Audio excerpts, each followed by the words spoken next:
রিম্পা এসছে আজকে hair cutting করছে। ওর হেয়ার কাটিং করে করে আর মন ভরে না।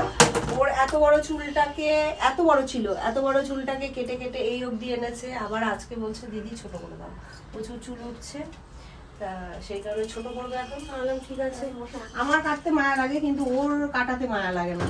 ও বলে তুমি কেটে দাও। কি বলবো মেয়েটাকে, বলে বলে আর বোঝাতে পারি না। চুলের এবারে একটু যত্ন নে, ঠিক আছে? যত্ন নে, দেখবি চুল পড়াটা কমে যাবে। কতটা ছোট করবো বল? কতটা আছে? এতটা আছে। দেখা যাবে। কতটা করবো? কতটা করলে ভালো লাগবে? এতটা করে দেবো? এদিক দিয়ে রাখা একটা। এতটা না একটু বড়? এতটা ঠিক আছে, এতটা বাদ দিয়ে দেবে। বুঝতে পারছো আমরা? ডাকাত ডাকাত। হেয়ার কাটিং শুরু হয়ে গেছে, আর পুরো কাটিংটা হওয়ার পর আমি তোমাদের দেখাচ্ছি। ও তো আরেকটু বাদ দিতে বলেছিল, কিন্তু আমি বললাম না, এতটা বাদ দিলে কাকি যদি আমার এই ভিডিওটা দেখে ভীষণ রাগ করবে, বলবে এ দায়িত্ব নিয়ে আমার মেয়ের চুলটাকে ছোট করে দিচ্ছে গো, আমার মেয়ের এত বড় সুন্দর চুলটা।